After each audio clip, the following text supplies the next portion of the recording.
Right now, somewhere in China, a single soldier sits in front of a screen. On that screen, 200 aircraft in perfect formation, cutting through the air in absolute sync. No pilots, no crew. Just an algorithm and hundreds of carbon wings obeying an intelligence that doesn't sleep, doesn't hesitate, and doesn't ask permission to attack. On January 23, 2026, China's National University of Defense Technology, the NUDT, broadcast a demonstration to the world that'll take years for the West to fully grasp. This isn't speculation. This is happening right now. A single operator. Over 200 stealthy fixed-wing drones, coordinated not by manual commands, but by an AI algorithm that distributes missions, adapts formations, and actively resists electronic jamming, all autonomously, all in real time. One soldier, 200 aircraft, zero warning. The title mentions 800 drones. That number needs an immediate explanation. The NUDT showed over 200 units. But when you add up what China's building, the motherships, the tactical swarms, the electronic deception units, 800 isn't exaggeration. It's the realistic operational math of a single strike package in the Western Pacific. We'll get to that number in detail. But here's the real question. It isn't how many drones. It's what this January 23rd moment means for the most expensive, most symbolic machine in American military history. The nuclear aircraft carrier. The USS Gerald A.R. Ford cost $13 billion. It's the most recognizable symbol of absolute military power. A floating city with 80 combat aircraft, capable of projecting force anywhere on the planet. For 80 years, the aircraft carrier's been the ultimate trump card of American strategy, the go-to answer to any geopolitical crisis. And right now, an algorithm developed at a Chinese university is changing what this machine can do, and more importantly, where it can go. This isn't a future scenario, it's today's reality. And the window to understand what this means before the consequences become impossible to ignore is closing. In this video, you will understand exactly why the American nuclear aircraft carrier, the most expensive symbol of military power in history, is losing its operational viability in the only theater that matters, and why this changes the global power equation sooner than any official analyst will publicly admit. To understand why the NUDT demonstration is so significant, you need to understand what is fundamentally different about this architecture compared to everything that came before. Traditional drones, even the advanced ones, operate on a centralized model.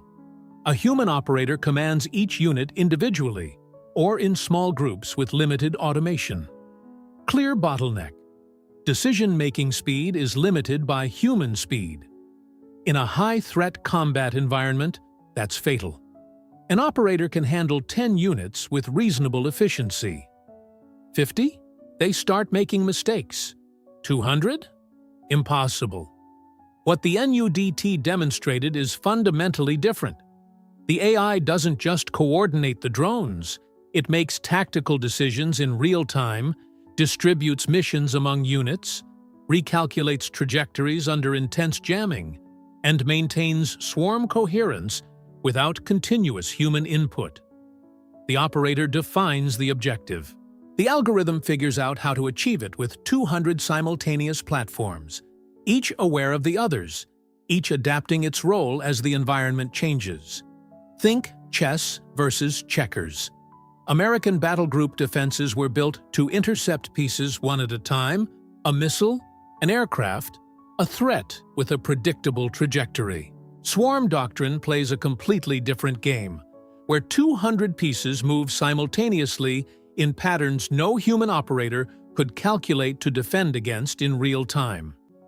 The autonomous anti-jamming capability is what turns an impressive swarm into a structural threat. In any real confrontation with the US, the electronic warfare environment would be brutal.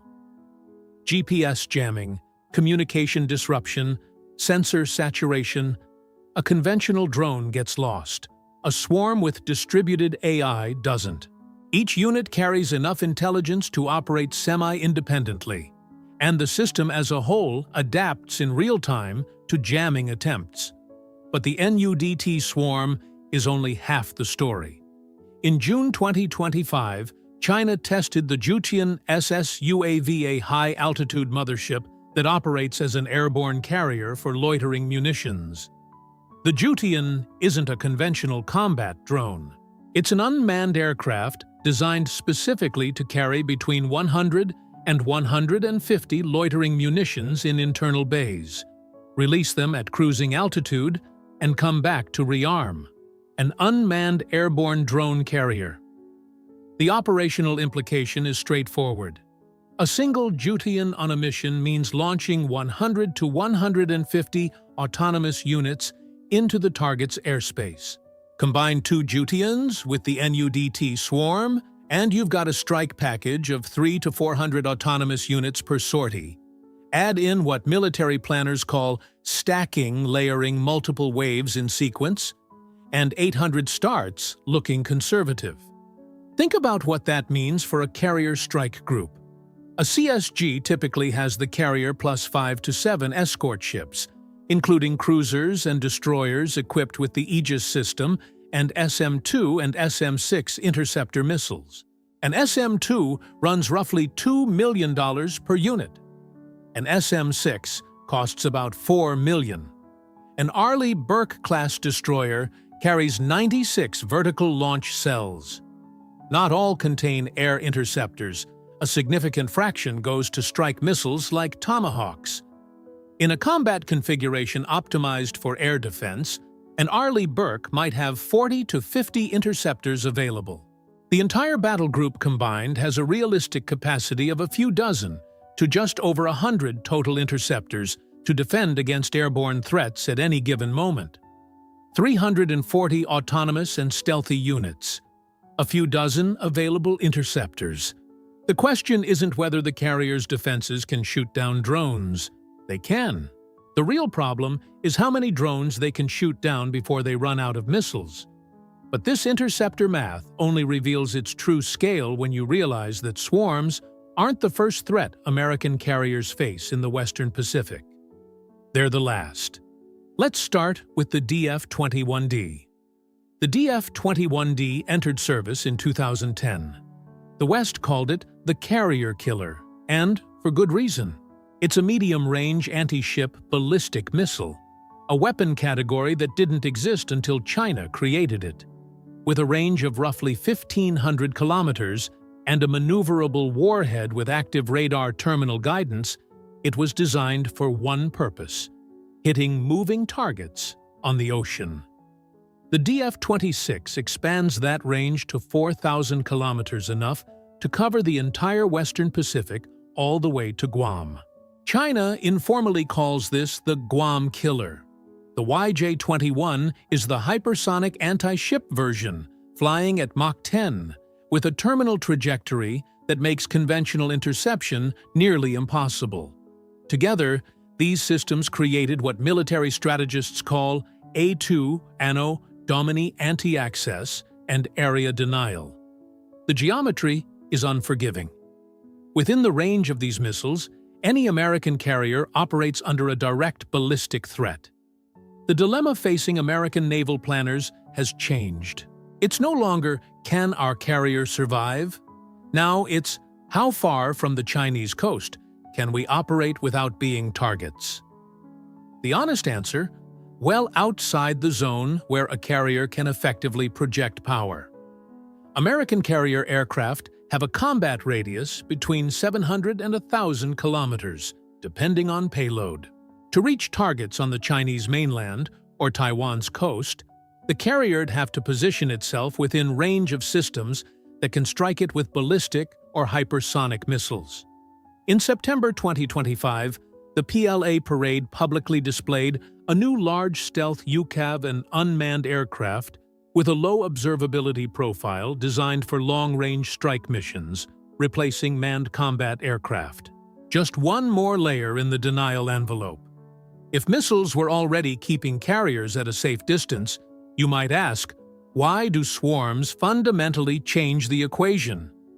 The answer comes from 1942, a lesson most people never fully grasped.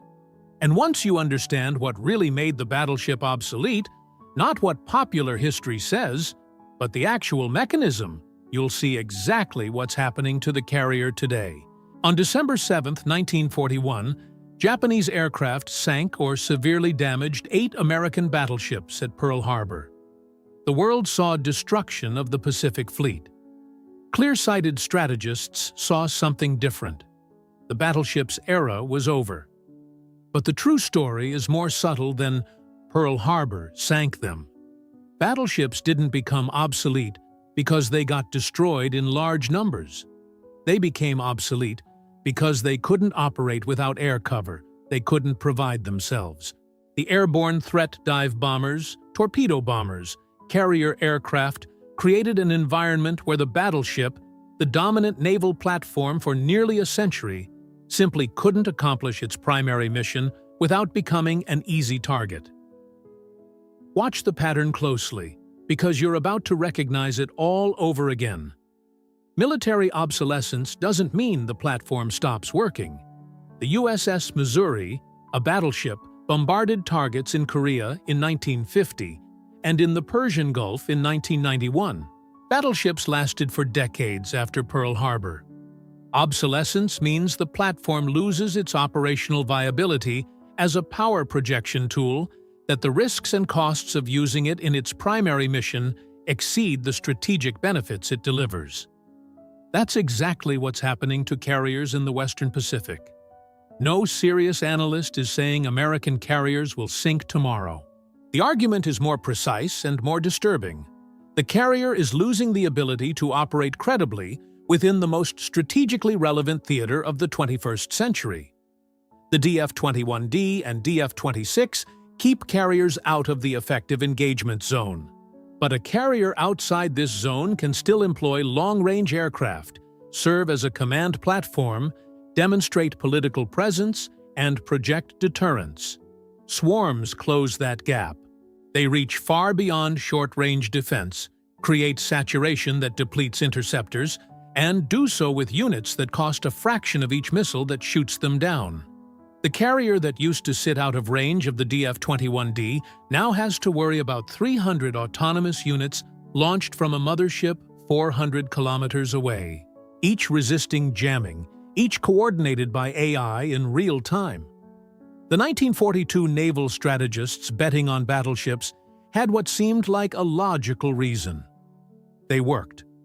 Anti-ship weapons hadn't reached full operational maturity yet. Technology was evolving, but there was time to adapt. They were wrong. The technology didn't need perfection to create obsolescence. It only needed to cross the threshold where the target platform couldn't reliably accomplish its primary mission anymore. Did China cross that threshold on January 23, 2026? To answer that, you need to see the scale of what's being built. In August 2025, a Chinese military drone began conducting deception flights over the South China Sea. Nothing unusual at first glance, but analysts monitoring the flight patterns noticed something disturbing. The aircraft was emitting fake transponder signals, essentially lying about its identity, altitude, and position to civilian and military tracking systems. On February 26, 2026, the analysis confirmed it. Tracking showed that the same deception pattern had been executed 23 times or more. 23 dry runs of a fake transponder deception protocol over the main Western Pacific theater. This isn't R&D. This is operational training. On February 22, 2026, CCTV Chinese state television released a video showing the support infrastructure for drone swarms. Hangars, maintenance bases, rearming systems. The message was clear. China isn't just developing swarm technology. It's building the industrial and logistical infrastructure to deploy it at scale. Scale. That word changes everything. The PLA's tactical drone production goal for 2026 is 1 million units. 1 million tactical drones in a single year. For context, the U.S. Air Force operates around 5,000 manned aircraft in total. China is producing 200 times that number in unmanned tactical units in a single year. Even if only a tiny fraction is employed in a high-competency swarm configuration, say 5%, you've got 50,000 units available for tactical operations with swarm AI, anti-jamming capabilities, and a unit cost that makes each one completely disposable. The swarm doctrine China is developing isn't just numerical saturation, it's saturation with integrated deception. The fake transponder dry run reveals the next dimension of the threat. Before the kinetic swarm attacks, the deception swarm confuses. Units that look like commercial aircraft, signals that suggest harmless routes, flight patterns that don't match any conventional attack profile until the exact moment they do. In real combat, an aircraft carrier's defense operator sees multiple radar contacts. Some are threats. Some are decoys designed to look like threats. Some are decoys that turn into threats at the exact moment calculated by the attack algorithm. Human decision-making speed, how many interceptors to launch, against which target, in what sequence, when to call a contact hostile, is being exploited as the fundamental weak point of the defense system. The doctrine integrates 3 sequential layers. First, access denial by the DF-26 and DF-21D missiles, forcing the carrier to keep distance. Second, electronic and transponder deception, creating ambiguity about where the main attack comes from. Third, kinetic saturation by the NUDT swarm launched by the Jutian, exhausting interceptors in minutes. A realistic Pacific strike package looks like this. A DF-26 missile battery creates immediate defensive urgency. Simultaneously, dozens of deception drones with fake signals create ambiguity about the main attack vector. Then, from cruising altitude 400 kilometers away, one Jutian launches 120 loitering munitions. A second Jutian launches another 130. The NUDT swarm 200 AI-coordinated units closes the airspace between the launcher and the target. 450 units moving simultaneously, not 800. But the limit isn't available drones. It's the number of interceptors on the Arleigh Burke destroyer. And this is where the math becomes impossible to ignore. In 2024, Houthi forces in Yemen, an organization without a conventional air force, without a navy, and lacking R&D capabilities of a top-tier power, began attacking vessels in the Red Sea using commercial-grade drones. The Houthi campaign became the world's most important laboratory for understanding drone warfare against conventional naval defense. Throughout 2024 and 2025, American forces, including cruisers and destroyers equipped with Aegis systems, spent approximately $625 million on munitions to defend commercial and military vessels in the Red Sea. 120 SM-2 missiles, 80 SM-6 missiles. Houthi drone penetration rate, 18%. Let that sink in. Even with all the advanced defense technology, the U.S. has state-of-the-art Aegis systems, SM-2s, SM-6s, high-resolution radars, and highly trained crews. 18% of commercial-grade Houthi drones still reached their targets or got close enough to cause damage. Now extrapolate that to AI-powered NUDT drones.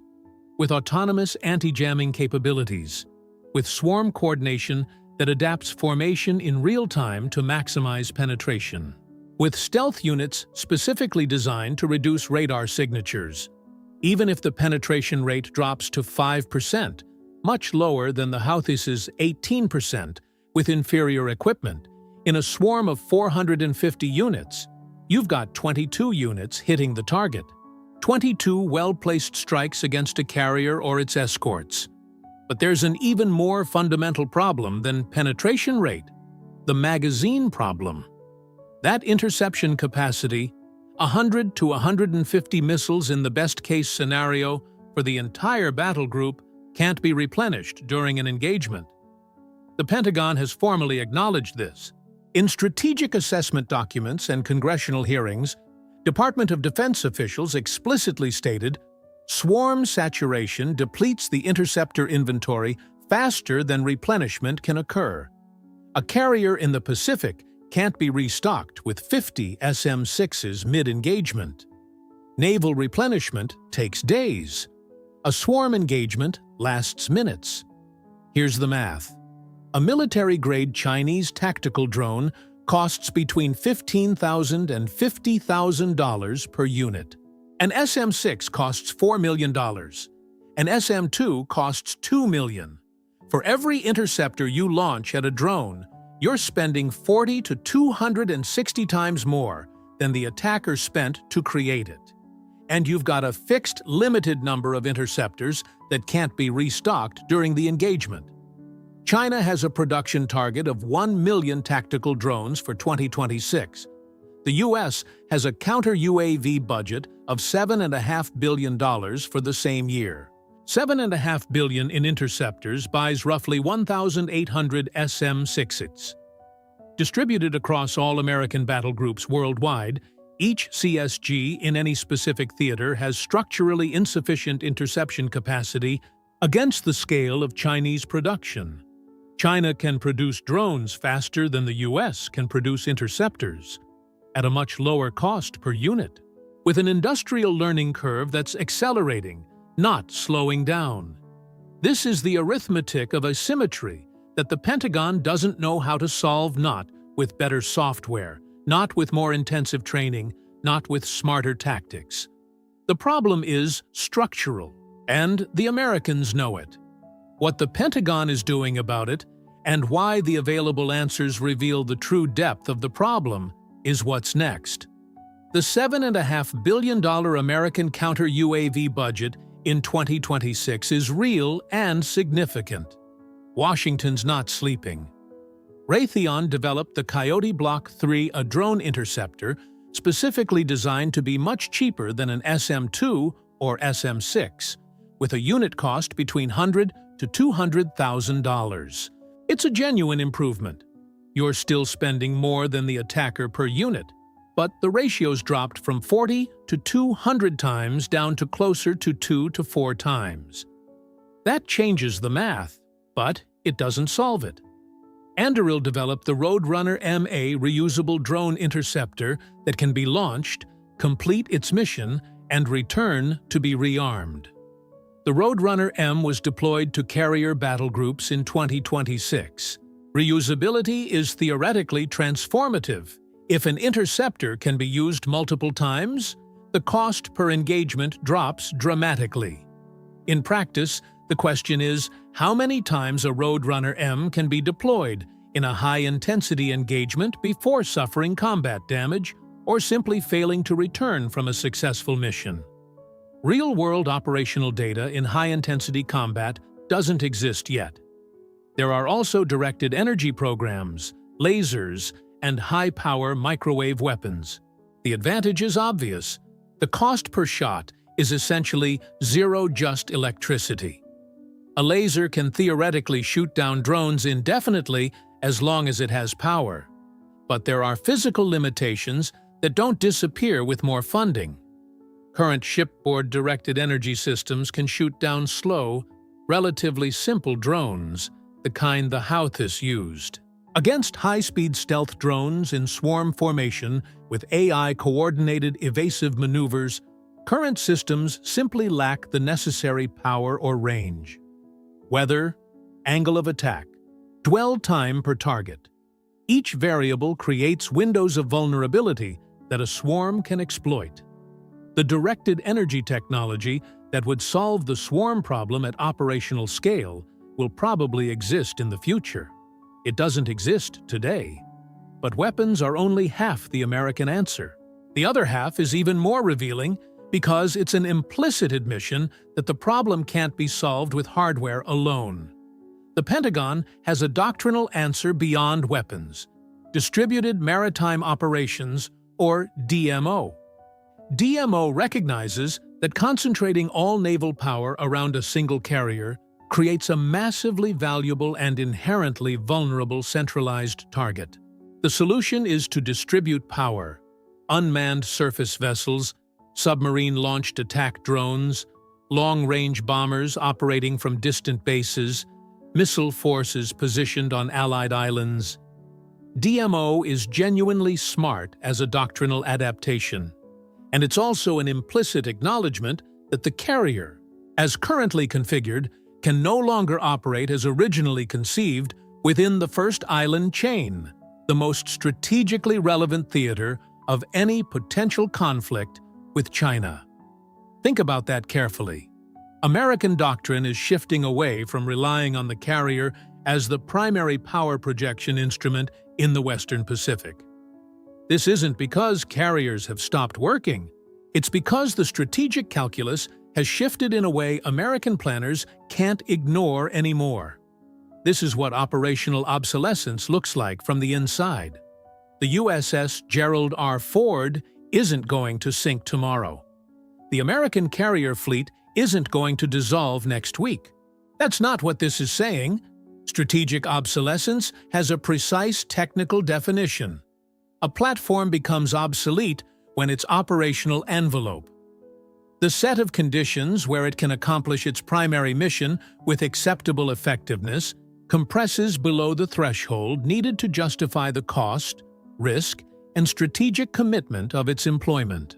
An American carrier today can credibly project power in the Atlantic, the Mediterranean, and any theater where the adversary lacks high-end A2 Anno Domini capabilities. In the South China Sea or the Taiwan Strait, the most relevant theaters for any potential conflict with China, the risk calculations have fundamentally changed. What does this mean for Taiwan, for Japan, for the extended security guarantees the U.S. maintains with First Island chain allies? It means American deterrence needs different foundations than it had in 2010, or even 2020. Nuclear attack submarines are gaining increasing strategic importance. They operate beneath the surface, outside the drone swarm envelope. Extended-range bombers operating from bases in Guam or Australia are becoming more central.